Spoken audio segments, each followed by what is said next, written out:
Hello, welcome to F G trader. അപ്പോൾ ഇന്നലെ നമുക്ക് ഒരു ട്രേഡിംഗ് സെക്ഷൻ ഉണ്ടായിരുന്നു. ഉച്ചവരെ നമുക്ക് 2 സെക്ഷനായിട്ട് ട്രേഡിംഗ് സെക്ഷൻ ഉണ്ടായിരുന്നു. അപ്പോൾ ഇന്നലെ ഏകദേശം 10 മണി വരെ, പിന്നെ 11:15 ഓപ്പണായിട്ട് പിന്നെ ഒരു 12:30 വരെ അങ്ങനെയാണ് ഉണ്ടായിരുന്നത്. അപ്പോൾ മാർക്കറ്റ് ഇന്നലത്തെ മാർക്കറ്റ് വലിയ രൂപമില്ല. അപ്പോൾ ഇങ്ങനത്തെ ഉള്ള മാർക്കറ്റ് എന്താണെന്ന് വെച്ചാൽ ഇത് മെയിൻ്റെനൻസിൻ്റെ ദിവസത്തിലെ ഒരു ചെറിയൊരു ട്രേഡിംഗ് സെക്ഷൻ വെച്ചു എന്നേ ഉള്ളൂ. അപ്പോൾ അതിൽ വലിയ ഗുണമൊന്നുമില്ല. അപ്പോൾ ഞാനതുകൊണ്ടാണ് ഫ്രൈഡേ ഞാൻ എല്ലാവരോടും വീഡിയോയിൽ പറഞ്ഞിട്ടുണ്ടായിരുന്നു, സാറ്റർഡേ നമുക്ക് ട്രേഡിംഗ് ഉണ്ട്, പക്ഷേ അത് ഞാൻ എടുക്കില്ല, അത് ഞാൻ ആർക്കും സജസ്റ്റ് ചെയ്യൂല എന്ന് പറഞ്ഞിട്ട്. കാരണം വെച്ചാൽ അത് മൂവ്മെൻറ്റ് എപ്പോഴും പോലെ തന്നെ ഇതുപോലെ എപ്പോൾ സ്പെഷ്യൽ ഡേ ട്രേഡ് വയ്ക്കുന്നു, ട്രേഡ് അഡീഷണൽ ആയിട്ടുള്ള ട്രേഡ് വയ്ക്കുന്നു, അത് ആ സെക്ഷനെല്ലാം ഇതുപോലെ തന്നെ ആയിരിക്കും. മാർക്കറ്റ് എങ്ങോട്ട് മൂവ്മെൻറ്റ് ഇല്ലാതെ നമ്മുടെ പ്രീമിയം ഡി കെ ആയിട്ട് മാർക്കറ്റിൻ്റെ അണ്ണാക്കിലോട്ട് കൊടുക്കും. അപ്പോൾ ഇതുപോലത്തെ ഉള്ളൊരു സെക്ഷനാണ് നമുക്ക് എപ്പോഴും ഉണ്ടാവുക. പിന്നെ അതിൽ നമ്മൾ കൊണ്ടുപോയിട്ട് ഞാൻ എപ്പോൾ ചെയ്തിട്ടുണ്ടോ അപ്പോഴൊക്കെ എനിക്ക് ലോസ് ഉണ്ടായിട്ടുള്ളൂ. അപ്പോൾ ദീപാവലിൻ്റെ ട്രേഡ് വന്നാൽ കൂടെ തന്നെ നമുക്ക് ഇതുപോലത്തെ ഒരു അവസ്ഥ ഉണ്ടാവുക. അപ്പോൾ അതുകൊണ്ട് എനിക്ക് വൃത്തിയായിട്ട് മനസ്സിലായത് കൊണ്ടാണ് ഞാൻ എപ്പോഴും അത് ഈ കുറച്ചായിട്ട് നമുക്കത് ഈ ഒരു ഒന്നര കൊല്ലമായിട്ട് ഇപ്പം ഞാനത് ഇങ്ങനത്തെ ഉള്ള ദിവസങ്ങളിലൊന്നും ട്രേഡ് എടുക്കാറില്ല. അപ്പോൾ എന്താ വെച്ചാൽ നമുക്കത് ഒഴിവാക്കാം. നമുക്ക് അറിയാം നമുക്കിതിങ്ങനെ പോകുന്നില്ല, മാർക്കറ്റൊന്നും മൂവ്മെൻറ്റ് ഉണ്ടാവില്ല, വെറുതെ കളിക്കും, നമ്മുടെ പ്രീമിയം ഡി കെ ആയിട്ട് നമുക്ക് പോകാം. അപ്പോൾ പിന്നെ അതിൽ ട്രേഡ് എടുക്കണ്ട എന്നുള്ളത് കൺട്രോൾഡാണ്. അപ്പോൾ അത് ഞാനത് ട്രേഡ് എടുക്കാറില്ല. അതുകൊണ്ടാണ് ഞാൻ നിങ്ങൾക്കും സജസ്റ്റ് ചെയ്യാത്തത്. ഇപ്പോൾ നല്ലൊരു മൂവ്മെൻറ്റ് കിട്ടും, ഏതെങ്കിലും ഒരു ദിവസമെങ്കിലും വന്നിട്ടുണ്ടെങ്കിൽ കുഴപ്പമില്ല. ഇതിപ്പോൾ ഏത് ദിവസം എടുത്താലും നമുക്കൊരു മൂവ്മെൻറ്റ് ഉണ്ടാവില്ല, പ്രീമിയം ഡി കെ ആവുക അല്ലാതെ വേറൊരു മണ്ണാങ്കട്ടി ഉണ്ടാവില്ല. അപ്പോൾ അതുകൊണ്ട് ഞാനത് സജസ്റ്റ് ചെയ്യില്ല. ഇപ്പോൾ ഇതന്നെ, ഇപ്പോൾ നിഫ്റ്റിയിൽ ഇപ്പോൾ ഇതാണ് അവസ്ഥ. ഇപ്പോൾ കണ്ടു നോക്കുകയാണെങ്കിൽ ഇപ്പോൾ ഒരു ക്യാൻഡലിനെ ഫുള്ളായിട്ട് ഒരു സ്ക്രീനിലേക്ക് കൊള്ളിക്കണം, എന്നാലാണ് നമുക്ക് മൂവ്മെൻറ്റ് വന്നിട്ടുണ്ട് എന്നുള്ളത് തോന്നിക്കെങ്കിലും ചെയ്യുള്ളൂ. അല്ലെങ്കിൽ ഇതാണ് ഇതുപോലെ ചെറിയൊരു മൂവ്മെൻറ്റ് ചെറിയതായിട്ട് ഒരു സൈഡ് വേസ് ഉള്ളൊരു മാർക്കറ്റ്. അപ്പോൾ അതിലൊക്കെ പ്രീമിയം ഡി കെ ആവുകയാണ് ചെയ്യുള്ളൂ, അല്ലാതെ വേറെ ഒന്നും ആവില്ല. അപ്പോൾ ബാങ്ക് നിഫ്റ്റി എടുത്ത് നോക്കിയാലും നമുക്ക് ആ സെയിം സിറ്റുവേഷൻ തന്നെയാണ് ഉള്ളത്. ബാങ്ക് നിഫ്റ്റിയുടെ ഫിൻ നിഫ്റ്റിയുടെ ഏത് എടുത്ത് നോക്കിയാലും ആ ഒരു അവസ്ഥ തന്നെയാണ് നമുക്കിന്ന് മാർക്കറ്റിൽ ഉള്ളത്. അപ്പോൾ സംഭവം അത്രയുള്ളൂ. ബാങ്ക് നിഫ്റ്റിയൊക്കെ നോക്കുകയാണെങ്കിൽ ഒരു മൂവ്മെൻറ്റും ഇല്ലയെന്ന് പറഞ്ഞു കഴിഞ്ഞാൽ ഇവിടെ എന്ത് കഴിക്കാനാണ്? ഇതൊക്കെ ഒരു ഡോട്ടുള്ളൊരു കളിയാണ്, മൂവ്മെൻറ്റേ ഇല്ല. ഫസ്റ്റ് ഒരു 5 മിനിറ്റിൽ എന്തോ ഒരു ഭാഗത്തിന് എന്തോ വന്നിട്ടുണ്ട്, ഏകദേശം എത്ര 18 രൂപയോ. ഇതൊക്കെ ഒരു മൂവ്മെൻറ്റാണോ? അല്ല, 18 അല്ല, 4 സെക്കൻഡ്. എന്തായാലും ആ ഒരു എന്താണ് ഫസ്റ്റ് ഒരു 5 മിനിറ്റ് ക്യാൻഡിൽ മാത്രം ഒരു മൂവ്മെൻറ്റ് ഉണ്ട്. അതൊക്കെ ആരെങ്കിലുമൊക്കെ എടുക്കുമെന്ന് എനിക്കറിയില്ല.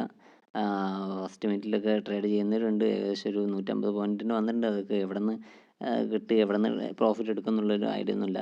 അപ്പോൾ ഇങ്ങനത്തെ ഒരു മാർക്കറ്റാണ്. ഇങ്ങനത്തുള്ള സ്പെഷ്യൽ ഡേയിലുള്ള ഓപ്പൺ ആവുന്ന ടൈമിൽ, അഡീഷണൽ ട്രേഡിംഗ് അവർ വയ്ക്കുന്ന ടൈമിൽ ഇതുപോലത്തുള്ളൊരു മാർക്കറ്റ് തന്നെ എപ്പോഴും കാണാൻ സാധിക്കുള്ളൂ. അപ്പോൾ ഏകദേശം മാക്സിമം ബിഗിനേഴ്സൊക്കെ ഒന്ന് മാക്സിമം ഒഴിവാക്കുക. ഇനി ഇതിലും വല്ല പ്ലാനും ചെയ്തിട്ട് ട്രേഡ് എടുക്കുന്ന മാസ്റ്റർ ആയിട്ടുള്ള ട്രേഡേഴ്സ് വേറെ ഉണ്ടാവും. അപ്പോൾ അവർക്ക് ഓക്കെയാണ്, അവർ മാർക്കറ്റിലിരുന്ന് അവർക്ക് അതിൻ്റെ ഐഡിയാസ് കാര്യങ്ങൾ എന്തെങ്കിലുമൊക്കെ ഉണ്ടാകുമ്പോൾ അവർ കറക്റ്റായിട്ട് എൻ്റർ എടുക്കുന്നു. പ്രീമിയം ഡി കെ ആവുന്നതിൻ്റെ യൂട്ടിലൈസ് ചെയ്യുന്നവരുണ്ടാവും, സെല്ലേഴ്സ് ഉണ്ടാവും. അപ്പോൾ അവർക്ക് അതിൻ്റെ പ്രോഫിറ്റ് ഉണ്ടാക്കാൻ അവർക്ക് ഇതിൽ മാർക്കറ്റ് അറിയാം. അപ്പോൾ പ്രത്യേകിച്ച് ബിഗിനേഴ്സ് ആയിട്ടുള്ളവർ ഇങ്ങനെയുള്ള മാർക്കറ്റിൽ ട്രേഡിങ് ചെയ്യാതിരിക്കുക. അല്ലെങ്കിൽ ലോസ് വന്നുകൊണ്ടിരിക്കുന്നവർക്ക് ഒരിക്കലും ഇങ്ങനത്തെ ഒരു മാർക്കറ്റിൽ വന്ന് ട്രേഡ് ചെയ്തിട്ട് എന്തെങ്കിലും കിട്ടുമല്ലോ എന്നുള്ള രീതിയിൽ മൈൻഡിൽ വരാതെ ട്രേഡ് ചെയ്യാതിരിക്കുക. അപ്പോൾ ഇതൊക്കെയാണ് എനിക്ക് പറയാനുള്ളൂ. അപ്പോൾ എന്തായാലും ഇനിയിപ്പോൾ നാളത്തേക്ക് മാർക്കറ്റ് നമുക്ക് എന്തായാലും നോക്കാം. ഇപ്പോൾ എന്തായാലും എലക്ഷൻ്റെ ഫുള്ള് മൈൻഡ് സെറ്റാണ് മാർക്കറ്റിനോട് വന്നിരിക്കുന്നത്. അപ്പോൾ എലക്ഷൻ കഴിയുന്നവരെ മാക്സിമം അത് അപ്പിലേക്ക് പോകാൻ നോക്കും.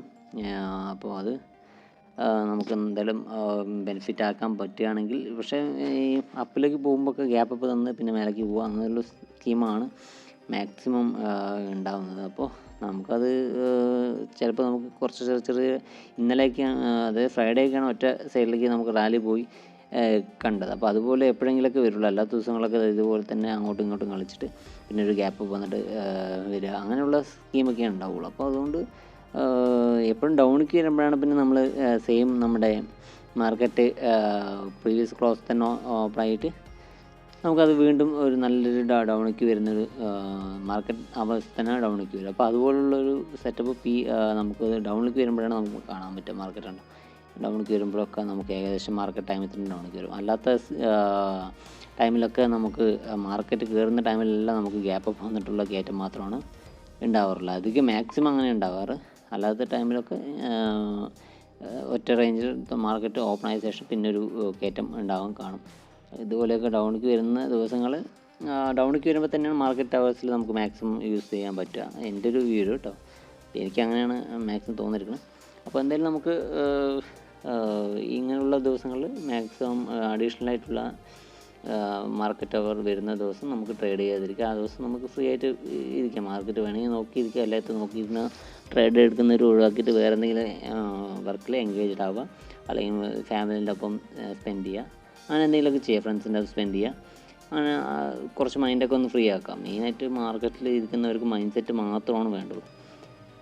ക്യാപിറ്റലും കാര്യങ്ങളൊക്കെ താനേ വരും, നമുക്ക് അത് ഉണ്ടാക്കുക കാര്യങ്ങളൊക്കെ ചെയ്യാം. പക്ഷേ മൈൻഡ് സെറ്റ് ഇല്ലെങ്കിൽ നിങ്ങൾ എത്രത്തോളം ഉണ്ടാക്കിയതെല്ലാം ഇതിൽ മാർക്കറ്റിൽ കൊണ്ടുപോയിട്ട് ഒഴുക്കും. കടലിൽ എറിഞ്ഞിട്ട് വരുന്ന പോലെയാണ്, പിന്നെ തിരിച്ച് കിട്ടില്ല.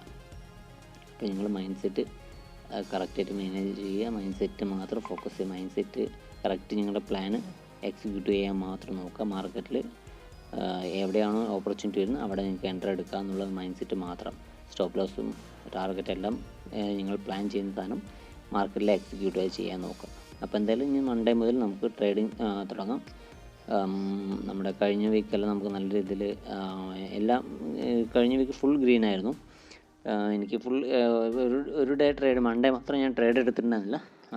മൺഡേ എടുത്തിട്ടുണ്ടായിരുന്നു. ഒരു മൺഡേ ട്യൂസ്ഡേ അങ്ങനെ ഏതൊരു ദിവസം മാത്രം എനിക്ക് ട്രേഡ് ഉണ്ടായിരുന്നില്ല. ബാക്കിയുള്ള ദിവസം എല്ലാം എനിക്ക് പ്രോഫിറ്റ് തന്നെയാണ്. അപ്പോൾ കഴിഞ്ഞ വീക്ക് എനിക്ക് നല്ലൊരു വീക്കായിട്ട് ഉണ്ടായിരുന്നു. അപ്പോൾ ഈ വീക്കും അതുപോലെ ആവാനുള്ളൊരു സെറ്റപ്പ് ഞാൻ നോക്കുന്നുണ്ട്. നമുക്കെന്തെല്ലാം ട്രൈ ചെയ്യാം. മാർക്കറ്റ് എങ്ങോട്ടാണോ പോകണം ആ ഒരു ഡയറക്ഷനിലേക്ക് നമുക്ക് എൻട്രി എടുക്കണം. നമ്മളത് എൻട്രിയിൽ പെടണം. അപ്പോൾ ആ ഒരു സ്കീം നമുക്ക് നമ്മുടെ ഒരു മൈൻഡിലേക്ക് വരണമെങ്കിൽ നമുക്ക് കുറച്ച് മൈൻഡ് ഫ്രീ ആയാൽ തന്നെയാണ് നമുക്ക് ആ ഒരു ഇത് വരുള്ളൂ. എൻട്രി എടുക്കാൻ കറക്റ്റ് ഡയറക്ഷനിലേക്ക് എൻട്രി എടുക്കാൻ പറ്റുള്ളൂ. മൈൻഡ് ഡിസ്റ്റർബ്ഡ് ആയിരിക്കുന്നവർക്ക് നമുക്ക് ഒന്നും മനസ്സിലായില്ല. അവിടെ ചിലപ്പോൾ ആവശ്യമില്ലാത്ത എൻട്രിയൊക്കെ കൊണ്ട് എടുക്കും. ചിലപ്പോൾ ഇവിടെ നിന്ന് ഇതുപോലെയൊക്കെ മാർക്കറ്റ് കളിക്കുമ്പോൾ തന്നെ നമ്മൾ ഒഞ്ഞ് ഇവിടെ നിന്ന് മേലേക്ക് പോകുന്നതുകൊണ്ട് ഇവിടെ നിന്ന് തന്നെ എൻട്രി എടുക്കും. എന്നിട്ട് അത് താഴേക്ക് വരും. എന്നിട്ട് പിന്നെ ഇവിടെ നിന്ന് താഴേക്ക് വരുന്ന ടൈമിൽ ചിലപ്പോൾ ഈ അറ്റത്തു നിന്നായിരിക്കും ചിലപ്പോൾ എൻട്രി എടുക്കാൻ ഒഞ്ഞും താഴേക്ക് പോകുന്നതുകൊണ്ട് അപ്പോൾ എന്താവും പിന്നെ മേലേക്ക് പോകും. അപ്പോൾ ഇതുപോലെ പെട്ട് കിടക്കുന്ന ട്രേഡേഴ്സാണ് ഒരുപാടുള്ളത്. അപ്പോൾ അതുകൊണ്ട് ഏതൊരു ട്രേഡറും കുറച്ച് മൈൻഡ് സെറ്റ് കറക്റ്റായിട്ടുള്ളവർ, ഫോക്കസ് ആയിട്ടുള്ളവർ മാത്രമാണ് ഇതിൽ സക്സസ് ആയിട്ടുള്ളൂ. അല്ലാത്തവരെല്ലാവരും ഫെയിലിയറാണ്. അപ്പോൾ മാക്സിമം നിങ്ങളുടെ മൈൻഡ് ഫ്രീ ആക്കി മാത്രം മാർക്കറ്റിൽ വരിക. നിങ്ങളുടെ പ്ലാൻ എന്താണെന്നുള്ള മൈൻഡിൽ കയറ്റുക. ആ പ്ലാൻ എക്സിക്യൂട്ട് ചെയ്യാൻ വേണ്ടി മാത്രം വരിക. അങ്ങനത്തെ ഒരു എൻട്രി വരുന്നുണ്ട് അത്രയും കൺഫേം ആക്കിയ ശേഷം മാത്രം എൻട്രി എടുക്കുക. അത്രേ ഉള്ളൂ, സിമ്പിൾ. അപ്പോൾ അതാണ് എനിക്ക് പറയാനുള്ളത്. അപ്പോൾ ഇനി എന്തായാലും മൺഡേ നമുക്ക് കാണാം. Thank you.